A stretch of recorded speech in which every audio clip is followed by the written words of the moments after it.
বঞ্চিতা পদে পদে তুমি বঞ্চিতা যুগে যুগে হয় তোমাৰে বস্ত্ৰহৰণ সখী সখী মৰণ যাতনা তুমি এইটো জীপাল কৰা মহাৰথীৰ যুঁজাৰু জীৱন মমতাময়ী তুমি জননী আহত মনৰ জীৱন দায়িনী মহাভাৰতৰ মহাৰাণী Panchali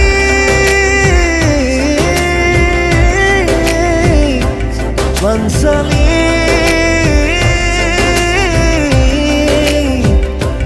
Pansali, Pansali, Pansali,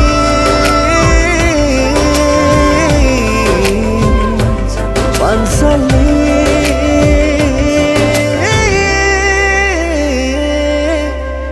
Pansali. তুমি দুৰ্বল হৈ পৰিলে জিলমিলৰ যত্ন কোনে ল'ব? চকু পানীবোৰ মচি পেলোৱা ৰিধি, মোৰ ল'ৰা এই সংসাৰত নাথাকিলে কি হ'ল? তাৰ এটা অংশটো আমাৰ লগত আছে। জিলমিল, কিন্তু মই এতিয়া এইবোৰ কাম বাদ দিছো। নালাগে মোক তেনেকুৱা টকা পইচা। জিলমিলক একোৱে খুৱাব পৰা নাই। কিয়?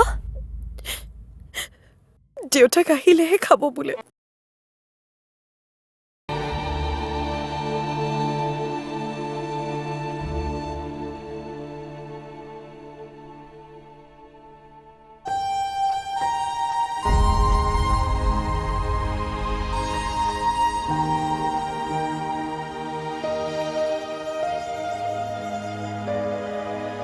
জিলমিল, মায়ে কৈছে তুমি বোলে একো খোৱা নাই। মই নাখাওঁ। মই জানো আমাৰ জিলমিলৰ ভোক লাগিছে। চোৱাচোন চোৱা, মায়ে তোমাৰ ফেভৰেট বস্তু ৰান্ধিছে। মায়ে মই নাখাওঁ, মোৰ খং উঠি আছে। কিয়? মই দেউতাক বেয়া পাইছো। এতিয়ালৈকে দেউতা অহা নাই। ভাল ছোৱালীয়ে খং নকৰে নহয়। মই খং কৰিম।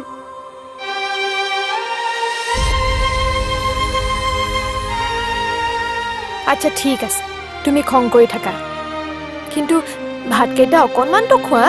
না, দেউতা আহিব, মোক ক'ব খোৱা দে মা, তেতিয়াহে মই খাম। অকণমান খোৱা জিলমিল, নহ'লে তুমি দুৰ্বল হৈ যাবা নহয়। মই কৈছো নে নাখাওঁ বুলি। নাখাওঁ নাখাওঁ নাখাওঁ। দেউতাক লৈ আহা মোৰ ওচৰলৈ। জিলমিল, তোমাৰ দেউতা আৰু আমাৰ মাজত নাই, নুবুজা কিয়? খোৱা দে মা বুলি ক'বলৈ তোমাৰ দেউতা আৰু কেতিয়াও ঘূৰি নাহে, কেতিয়াও নাহে।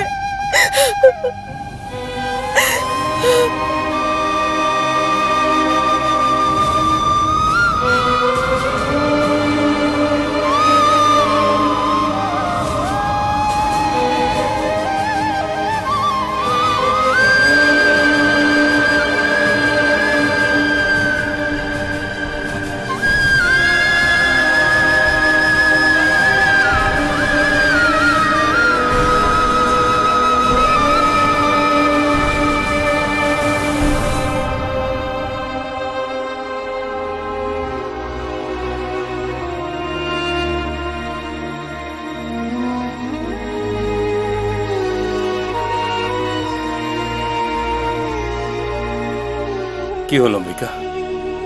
জিলমিলে কিবা খালেনে?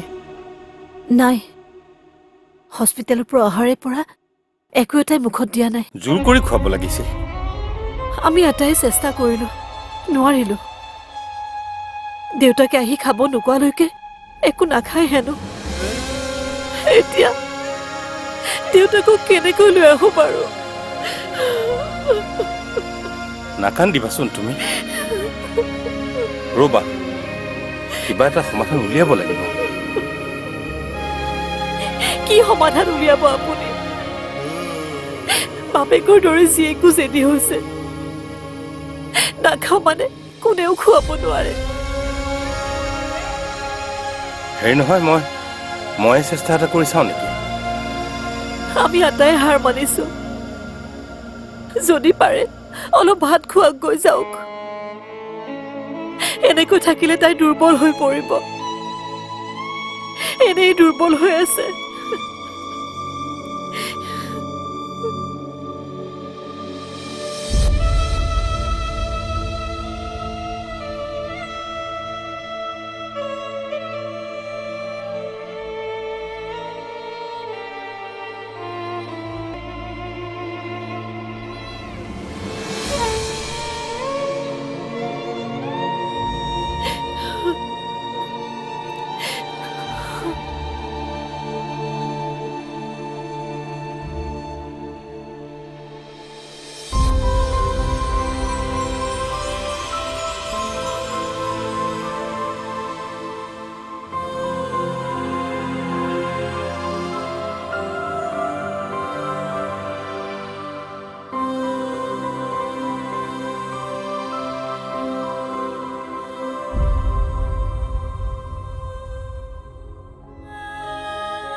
কি কৰিছা জিলমিল?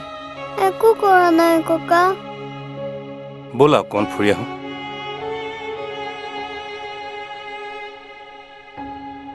ব'লা আকৌ। তুমি ভাল পোৱা বস্তু আজি আমি চব খাম। আৰু এই তুমি ভাল পোৱা পুতলাও কিনিম। যাবানে? মই নাযাওঁ ককা। দেউতাক মাতি দিয়া না প্লিজ।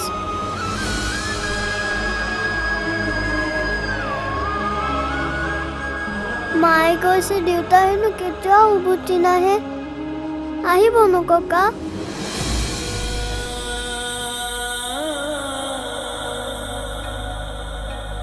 মই জানো দেউতা আহিব। মায়ে কিয় তেনেকে কৈছে? মই মাকো বেয়া পাইছো। মাও ব'লা না কিবা এটা খাই লোৱা। গোটেই দিনটো আজি তুমি একোৱেই খোৱা নাই। মই দেউতাৰ লগত ভাত খাম। দেউতাক আহিব দিয়া ককা। এতিয়া মই শুগৈ দেই। দেউতা আহিলে জগাই দিবা।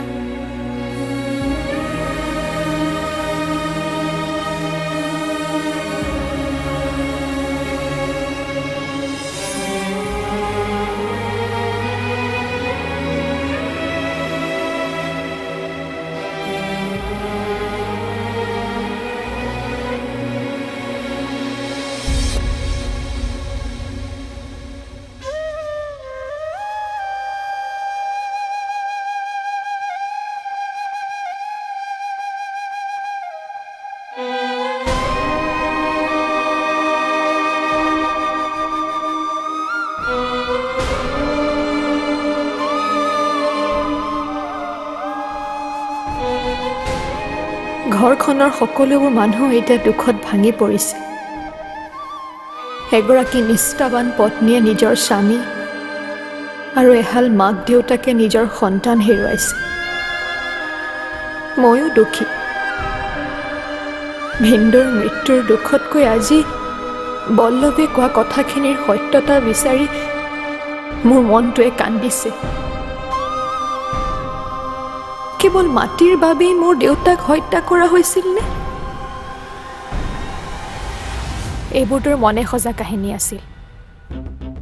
মোৰ ভিন্দো ভাল মানুহ নাছিল, সেই কথা মই স্বীকাৰ কৰিব পাৰিলেও মোৰ ভিন্দোৱে যে মোৰ দেউতাক হত্যা কৰিছে সেই কথা মই কেতিয়াও স্বীকাৰ কৰিব নোৱাৰো। তোৰ মনত সেই মানুহজনৰ প্ৰতি ইমান সহানুভূতি কিয়? কিয়? কাৰণ সেই মানুহজন তোৰ মৰমৰ বায়েৰৰ স্বামী আছিল। সেনেকৈ আৰু নহ'ব বুজিছা। আমি তাইক দাবী ধমকি দি হ'লেও আজি ভাতকেইটা খুৱাব লাগিব। ঠিকেই কৈছে আপুনি। মই কিছুদিন ঘৰত নাছিলোঁ বাবে কথাখিনি মই এতিয়াহে গম পাইছোঁ। বৰ ভাল মানুহ আছিল ছাৰ ছাৰে বিচাৰিছিল মই পাঞ্চালীক বিয়া কৰোৱাটো পাঞ্চালী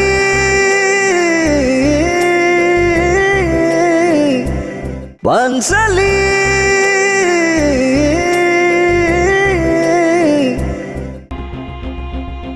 নিজকে ফাঁকি দিয়া বন্ধ কৰ পাঞ্চালী ইমানো মূৰ্খ ছোৱালীটো তই নহয়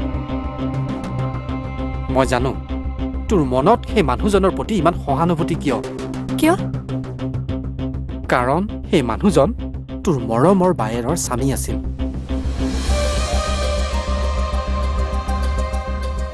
তই আমাৰ গাঁৱৰ গাঁওবুঢ়াক এই কথাটো সুধিবি যে তহঁতৰ 100 বিঘা মাটি ভিনীয়েৰে নিজৰ নামত কৰি ল'ব বিচাৰিছিল নে নাই কিন্তু দেউতাৰে নিদো বুলি কৈছিল কাৰণ কি জান কাৰণ সেই মাটিখিনি খুৰাই তোৰ নামত কৰি যাব বিচাৰিছিল হয়তো অলপ চলপ বৃদ্ধি বাইদেউকো দিলেহেঁতেন আৰু এই মাটিখিনি দিব নিবিচৰাৰ বাবে দেউতাৰ আৰু ভিনীয়েৰৰ মাজত কাজিয়া হৈছিল যিটো কথা আমাৰ গাঁওবুঢ়াই মোক দুদিনমান আগতে কৈছে সম্ভৱতঃ এই কথাটো গাঁৱৰ আৰু কেইজনমান মানুহে জানে তাৰমানে সেইদিনা এই কথাক লৈয়ে দেউতা আৰু ভিনদেউৰ মাজত তৰ্কাতৰ্কি লাগিছিল আৰু চাচোন হঠাৎ তোৰ দেউতাৰ এদিন ঢুকাই থাকিল আৰু তাৰ ফলত কাৰ লাভ হ'ল এতিয়া গাঁৱৰ মাটিত ফেক্টৰীৰ কাম চলি আছে না এই কথা তই জান না তোৰ বায়েৰে জানে এতিয়া তই নিজকে প্ৰশ্ন কৰ পাঞ্চালী মাটিবোৰ তোৰ ভিনীয়েৰৰ নামত আহিল কেনেকৈ সেয়াও তোৰ দেউতাৰৰ মৃত্যুৰ পাছতে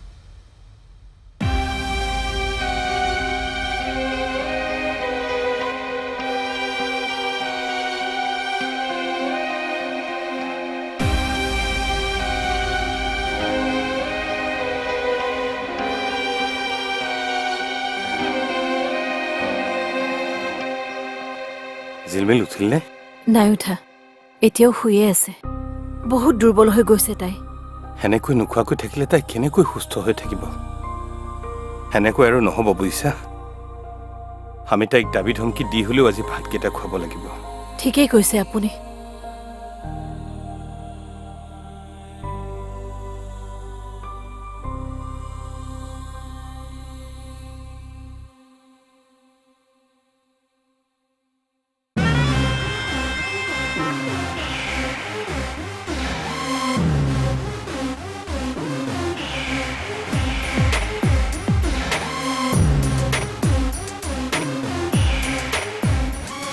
আহা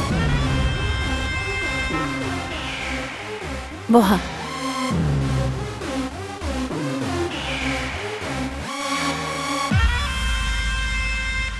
ছাৰৰ কথাটো গম পালোঁ বহুত দুখ লাগিছে মই কিছুদিন ঘৰত নাছিলোঁ বাবে কথাখিনি মই এতিয়াহে গম পাইছোঁ বৰ ভাল মানুহ আছিল ছাৰ কথাটো মানি ল'বলৈ টান পাইছোঁ যদিও এয়াই চাগে তেখেতৰ ভাগ্য আছিল আৰু আমিতো বাস্তৱক স্বীকাৰ কৰি ল'বই লাগিব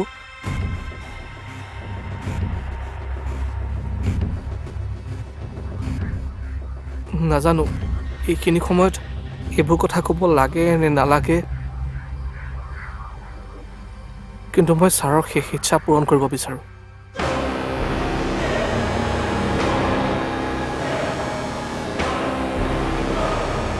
কি ইচ্ছা ছাৰে বিচাৰিছিল মই পাঞ্চালীক বিয়া কৰোৱাটো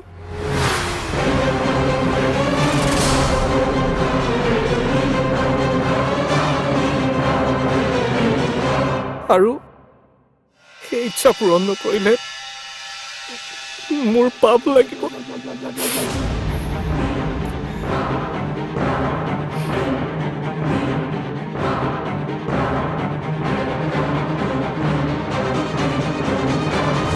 এইবোৰ কথা এতিয়া পতাৰ সময় নহয়, পাছলৈ চিন্তা কৰিম। আৰু এই ক্ষেত্ৰত আমি পাঞ্চালীৰ মতামতো ল'ব লাগিব। পাঞ্চালীৰ মতামত আকৌ কিয় ল'ব লাগে? এইটো আমাৰ ল'ৰাৰ শেষ ইচ্ছা বুলিয়েই ধৰকচোন। অন্তিমবাৰৰ বাবে সি এইটোৱে ইচ্ছা প্ৰকাশ কৰিছিল। চোৱা অম্বিকা, বিয়া বাৰুৰ কথাবোৰ এনেকুৱাকৈ নহয়। ভালদৰে সকলো কথা চালি জাৰি চাব লাগিব। ৰণদীপে কি কথাবোৰ চালি জাৰি নোচোৱাকৈ পচন্দ কৰিছিল নেকি? মোৰ ল'ৰাৰ পচন্দ বেয়া হ'বই নোৱাৰে। এয়া মোৰ ল'ৰাৰ শেষ ইচ্ছা আছিল, আৰু তাৰ এই অন্তিম ইচ্ছা মই পূৰণ কৰিম। পাঞ্চালীৰ বিয়া পাৰ্থৰ লগতে হ'ব। যিটো মানুহে মোক কামটোৰ কাৰণে মাতি আনিছিল তেখেতে দেখোন নাই। তেখেত নাথাকিলে কি হ'ল? তেখেতৰ আধৰুৱা সপোনবোৰ পূৰণ কৰিবলৈ আমি আছোৱে নহয়। মানে মই পাঞ্চালীক বিয়া কৰালে 100 বিঘা মাটি মালিক হৈ যাম। পাঞ্চালী, তোক মায়ে মাতিছে। মই জানো তেওঁ মোক কিয় মাতিছে। দেখিছো সেই পাৰ্থ বোলা ল'ৰাজন অহা। পাঞ্চালী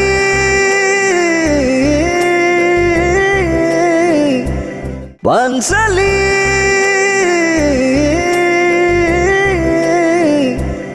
আৰু তাৰ এই অন্তিম ইচ্ছা মই পূৰণ কৰিম। পাঞ্চালীৰ বিয়া পাৰ্থৰ লগতে হ'ব।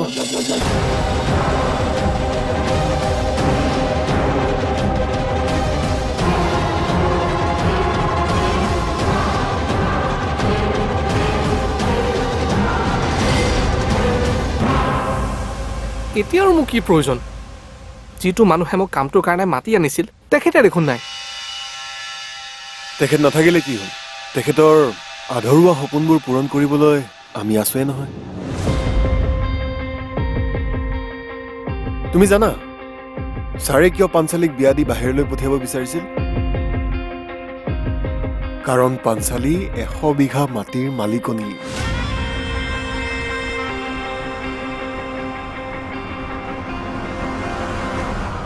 আৰু তুমিতো জানাই মাটি আৰু ছাৰৰ মাজত কেনেকুৱা এটা সম্পৰ্ক। এতিয়া তুমি যদি পাঞ্চালীক বিয়া কৰোৱা, লাভটো তোমাৰে। ভাবি চোৱা কথাটো।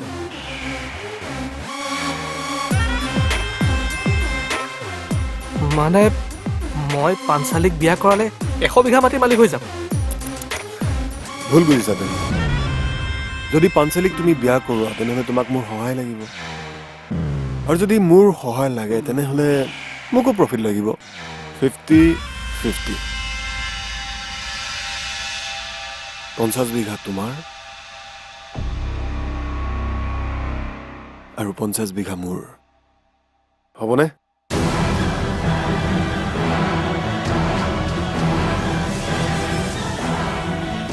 অ'কে, ডিল ফাইনেল। ডান। ডান।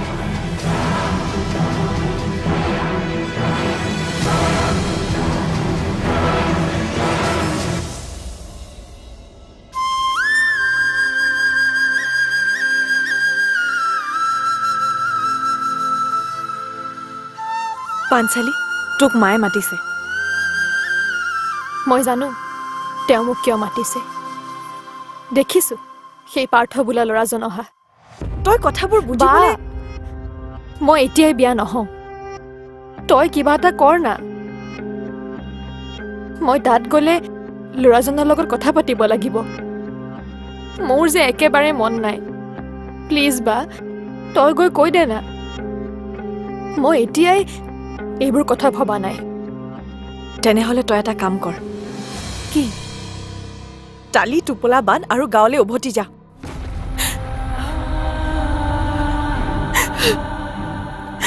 মই কিমান চম্ভালিম হা? তই কি ভাবিছ মই কম আৰু মোৰ কথা মানি ল'ব? মোৰ ইয়াত যিমানখিনি অধিকাৰ নাই অ'। এনেই মই ইমান কষ্টত আছো। জিলমিলে এতিয়ালৈকে একো এটাই খোৱা নাই, তাতে আকৌ তই এইবোৰ আৰম্ভ কৰিছ।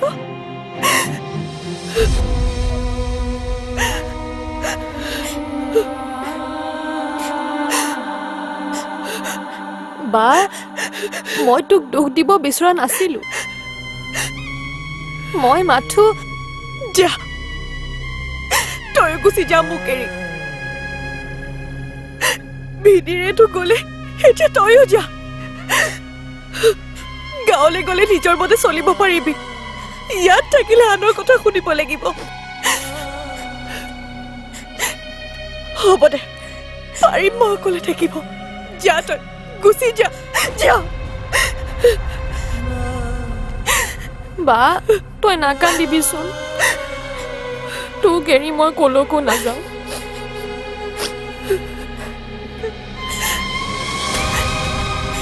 আৰু তই যি বিচাৰ মই তাকে কৰিম কেৱল তই নাকান্দিবি